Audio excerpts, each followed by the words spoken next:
Hi everyone, it's Virgin Galactic here with a quick explainer video about our reentry system, the Feather.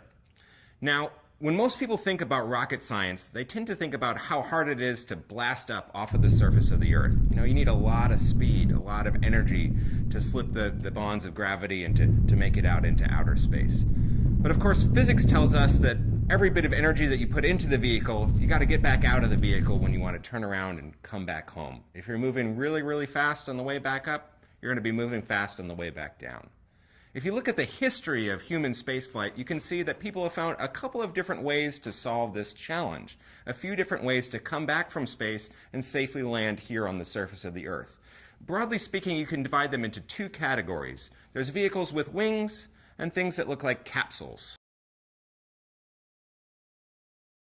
Things with wings are really gentle to fly on. They can gracefully dive back into the atmosphere, slipping in exactly the right angle so that the astronauts on board the vehicle get a nice, smooth ride that doesn't have too many G-forces. There's not that much acceleration going on. They also have the advantage that they can come to land very precisely on a known point on the ground. Before one of the flights of NASA's space shuttle orbiters, you could say with confidence that the vehicle is going to land right here, right on the Space Shuttle landing facility at Kennedy Space Center. You could probably nail it down to within just a few feet. Now, on the flip side, you have things like capsules, just like the Americans used in the earliest days of their space program, and just like the Russians and Chinese have used throughout the course of their space program. Instead of needing to come in at this very specific angle like the space shuttle did, capsules can come in at a much broader variety of angles. They can turn themselves over because that's how the airflow around the vehicle will work. They also have the advantage of spreading that heat of the friction of reentry all across the entire belly of the vehicle. So instead of having just a few spots getting very, very hot, you have the entire vehicle heating up to a much lesser degree. The downside is that capsules decelerate much more quickly. It's like belly flopping instead of diving into the atmosphere.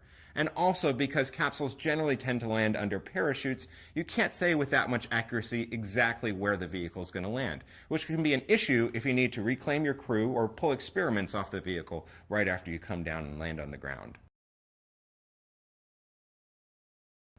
Now, as we at Virgin Galactic and our partners designed our own space system, we decided it would be really nice if we could get the best of both worlds.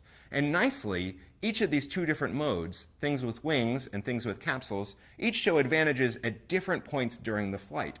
So we decided to build a vehicle that behaves like a capsule when it's best to behave like a capsule, and behaves like a winged vehicle when it's best to have wings. So during the initial part of reentry, we actually fold up the wings on our vehicle using a system called the Feather, which was first proven on SpaceShipOne, our prototype vehicle, back in 2004.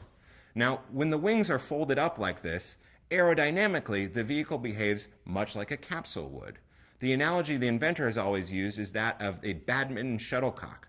If you've ever held a shuttlecock in your hands and tried throwing it, you know that no matter which way you're holding it, it's always going to reorient itself with the bulb in front and the feathers trailing behind. Our vehicle works much the same way. So that if we were ever coming home in an orientation that wasn't exactly what we typically do, we know that just the force of aerodynamics on the vehicle would flip the vehicle around so that we re-enter belly first, and we spread all that friction heat across the entire belly of the spacecraft. Once we've slowed down a good amount and the vehicle's now once again at a safe speed, and once the atmosphere is now thick enough that having wings really makes sense, allows us to steer the vehicle, we go ahead and fold the wings back down, and now we're a winged vehicle again, and we can come back home safely and gently like a glider, come to a safe landing at Spaceport America, the same facility we took off from just a few hours before. That's the way that we've decided to manage this really tricky problem of not only getting up into space, but coming back home safely.